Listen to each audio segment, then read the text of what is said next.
The Ministry of Defense has always pushed to bring Helldivers, the most lethal and absurdly overpowered support weapons humankind has ever seen. I mean, he even says it on the back of the box, so it must be true.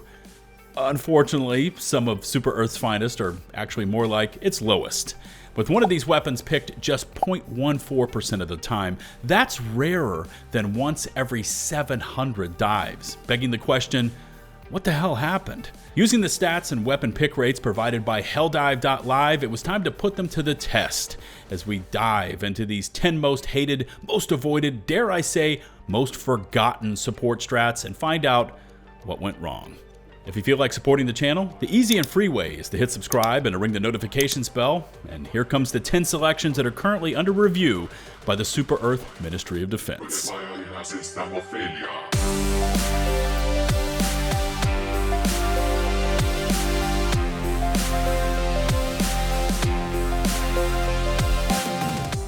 I gotta be honest here, I was a little bit surprised to see the WASP sitting at number 10 on this list, picked by the players just 2.86% of the time. And if we're starting at 2.86, just imagine how bad this is about to get. Added to the game during the Killzone collaboration, the WASP can be picked up for 12,000 rec credits, with its only requirement being that the player is level 20.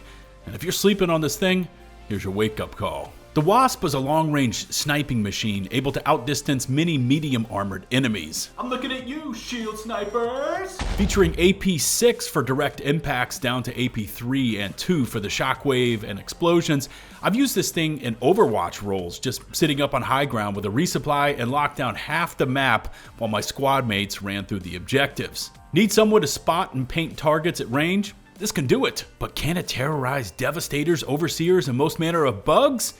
Hell yes. But there are some downsides, like ammo economy, stationary reloads, no dumbfire mode, and how sometimes a rocket will leave the weapon drunk as a skunk and slam it to cover 3 feet in front of you. It also struggles versus heavy enemy types, but that's what you've got teammates for, slamming those 500 kgs and recoilless rounds with reckless regard. Crazy range, decent stagger force, and a javelin mode that can bring the heat from up above. Yeah. Hear me out. There's some weapons on this list that absolutely belong here. The WASP ain't one of them. Players were all juiced up when exosuits, aka mechs, were added to the game, thinking we were about to get Jaegers. But reality is a dish best served cold. Alright, I fumbled that one, but the Patriot exosuit slots in at number 9 on this list with a pick rate of 2.83%. Which is crazy because when these things first launched into the game, everyone was calling them in thinking we had the second coming of Gundam Zero. Hold up, it's been in the game since March 2024? Damn, doesn't feel like it's been that long. Pat Exos used to push out a ton of damage, albeit with some janky, suicidal third-person aim issues, but nowadays players have either moved completely away from them or they instead choose the Emancipator. You can still punish heavies using the Exo Rocket Pod's AP6 on direct hits, and the Gatling gun does have 1,000 rounds of medium armor pen ammo along with that melee stomp, but the durability of the suit has always been a source of tinkering by Arrowhead, often leading to you having an arm blown off within seconds of the suit landing planetside. Or the shuttle pilot sets it down right in the path of a stampeding charger and it's gone, leaving you screwed and waiting around another 9.5 minutes for it to come back off of cooldown.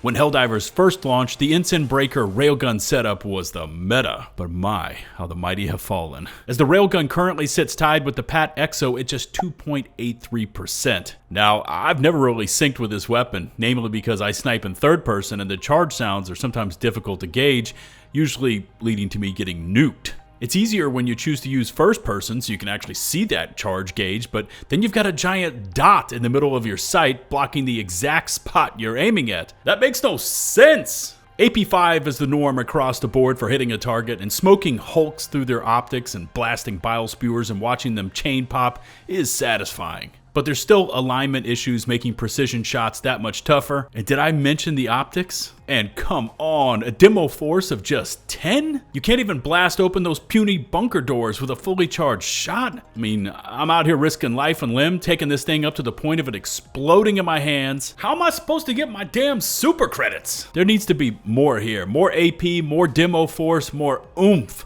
Especially when you consider what some other support weapons can do along with better primary options. Sitting just 0.03% better in the number 7 spot is the Spear. Costing players just 9,000 rec slips and available at rank 20, the Spear is the good, the bad, and the ugly, all rolled into one. You have to look at the damage output and armor pen of 7 along with the range and just smile. Much like the WASP, you can terrorize half of a map just locking on and firing rockets like a madman. If you can convince your teammates to leave you with a full resupply pod, the amount of pain you can deliver with this launcher is significant, and so are the downsides. Running out of ammo is not the exception here, it's the norm, leaving you holding an empty launcher and dealing with enemy reinforcements landing straight on top of your noggin. Also, the Spear is wildly erratic in close, and more often than not, you'll end up killing yourself instead of the target standing 10 feet in front of you. There's also the near 7-minute cooldown timers players have to deal with, especially after you've been ragdolled and lost your launcher down a pit or some small puddle. Still, for the few glorious moments when the sun is shining, you've got a full pack of ammo and clear sight lines, the Spear can reach out and slap targets with ruthless anger. Speaking of anger, there's no stratagem weapon in the game that can piss off or kill your teammates with regularity as what you can find in the Airburst launcher. Our number 6 most hated stratagem weapon sports just a 2.53% pick rate, and never could so much pain be purchased for so little, costing Helldivers just 8,000 rec slips at rank 15. The Party Popper has AP3 or medium armor pen across the board, along with a smattering of demo and stagger force. It also has a huge area of effect as it releases its bomblets out in a circle of mass destruction. Part of this launcher being on the list is due to a lack of armor pen as it struggles against heavy enemies, but the other part is not understanding how to toggle the fire modes. Flak mode is the default setup, giving you max range, but the rounds go off based on a proximity mechanic. Try firing it over the head of a diver and watch how quickly they come back for revenge. Switching over to cluster cuts down the range and AoE, but gives divers heightened levels of control. But like the WASP, this launcher has a little bit of a bad rep and deserves to be picked up more than it is. If you're looking for crazy amounts of mob clearing, the Airburst packs a serious punch. Halfway down our breakdown, and now comes the low percentages, starting off with number 5, the Flamethrower at just 2.06%. If anything, fire and status effects have had one hell of a roller coaster ride since launch, seeing some incredible highs and extreme lows. I mean, we all remember Escalation to Freedom, right? And sitting square in the middle of it all was the Flamethrower. We used to be able to rip off a charger's back leg armor in the blink of an eye, and there was the old God mode with status effects bug while hosting, causing players to develop a love-hate relationship with fire. But now with the introduction of more mobility pack options like the hover and warp packs, using a flamethrower and taking advantage of AP4 while hovering or blinking around is starting to make a comeback. But in the end, I get it. There's always been inconsistencies with fire, catching on fire when there's no visuals marking the area, enemies charging or leaping up to you when they should have been melted 5 seconds earlier, along with a slower paced game style that comes with using a fire-centric build that's just not appealing to many players. Plus, the Torture and Crisper offer up the same levels of lockdown, freeing you up to equip a harder-hitting Eagle, Orbital, or support weapon. What else can you say about the anti-material rifle other than it has potential? Picked by players just 1.76% of the time, the AMR has always been pretty good value, available to divers minute 1 for only 5,000 rec slips. Said to be used against light armor vehicles, the AMR actually has AP4, and in certain use cases it shines, like smoking scout striders with crotch shots. Past that though, it struggles against durable body parts, has no explosive damage, and still to this day does not offer a reticle when in third person. Also, the AMR has always struggled with misaligned scopes, but when it connects, you can still 2-tap a Hulk to the faceplate. But at the end of the day, once the Eruptor landed on the scene, the AMR became something you could find as a regular battlefield pickup, or if you wanted to live out a sniper RP fantasy versus the bots. But until it receives a rework, adding on a third-person reticle and at least giving it AP5 so it has something over the Eruptor, players are going to continue passing over this weapon. Only slightly worse than the AMR is the Arc Thrower with its 1.6% pick rate. It's bad. Moving on to number 2. Hold up. let's at least give it a few seconds of airtime. I remember when the arc thrower first launched. Man, that thing was like Thor's hammer. Lightning zapping clear across the map, bodies getting tossed around, and chain after chain of baddies getting caught in a single shot, including other divers. The arc thrower was the original team-killing machine before the Airburst launcher showed up. But since then, it's been nerfed harder, stealth nerfed, and then kind of brought back up. Currently sitting at meh status. It now has a small stun effect that builds up after repeated applications with 2 zaps, now able to lock down a Hulk for a short period of time.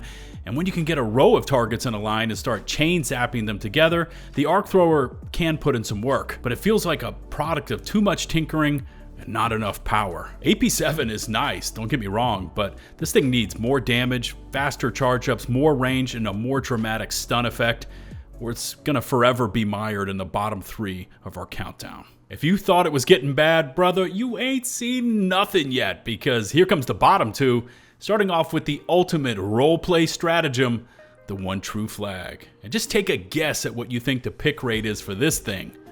Try 0.33%. That's a third of 1%. And I get it.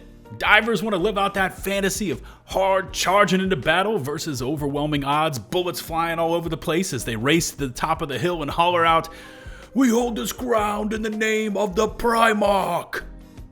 Anyways, there's a reason for that kind of pick rate. Even when using peak physique armor for the extra melee damage, the one true flag can't skewer even light enemies, often taking several lunges to finish them off. Attacks quickly drain your stamina bar, and in this game, with how fast and numerous the enemy units are, if you lose all your stam, you're about to become lunch. You feel like with a spear, you'd have more lunge range, but targets still need to be in close to be damaged, and if they get too close, the spear will visually travel through them, but do nothing. Divers have requested a plant the flag, receive a squad buff mechanic, but as is, bringing a knife to a gunfight has never felt more true than with the OTF. And now for the main event, the most hated, the most avoided, the most forgotten support stratagem in the game, sitting at numeral uno with a 0.14% pick rate. I'm going to say that again in case you started coughing when I said it the first time. A 0.14% pick rate. It's the Sterilizer. I'm surprised that Arrowhead left this damn thing in the game, and for the 3 of you out there still rocking the Sterilizer, you are some hard mofos. To give you an idea about the Sterilizer, it does 30 damage per second. Your diver can cough in the game and do more damage than that, and outside of the high armor pen allowing the Sterilizer to penetrate past enemy armor, there's nothing this strat weapon does that a primary, grenade, or eagle can't do 100 times better. Nothing. Its only claim to fame is that it's built for crowd control, confusing targets with its gas chem effects, but even those are weak, as I have sprayed enemies square in the face and they just keep coming right up to me and mollywopped me into next week. The Chemical Agents Warbond had 3 of these gas-centered gear pieces. The nades, which are S tier, the dog breath, which was not good at the beginning but got reworked into a decent piece of gear, and the Sterilizer, which had its recoil removed because, yeah, that was a thing at launch, recoil, and it got a slight buff to the gas effect duration. If the Sterilizer got the ability to create gas clouds, which it currently doesn't, and if it was buffed to match the status strength for confusion like that of the nades, then yeah, maybe we've got a crowd control contender on our hands. But the way it sits right now, remember when I said some weapons deserve to be on the list? Well, the Sterilizer has absolutely earned the top spot in that 0.14% pick rate. And there it is, the most avoided, the most hated, the most forgotten support weapons currently in Helldivers 2. And it's time to chime in. Where do you stand on these 10? I'm guessing the community is going to be united on at least 7 of these with a little flex in the last 3. But definitely, make sure to drop me a comment, and if you enjoyed the video, please take a moment to hit subscribe and to ring that notification bell so you stay up to date on all my uploads. We've covered the bottom 10, and if this video sees a strong reception from the Helldivers community, let's plan on following it up with a top 10. Sound like a deal? Okay. I wanted to say thanks to all of our channel members, for without your continued support, content like this would not be possible. And until the next one, this is LtBuzzLitebeer, signing off.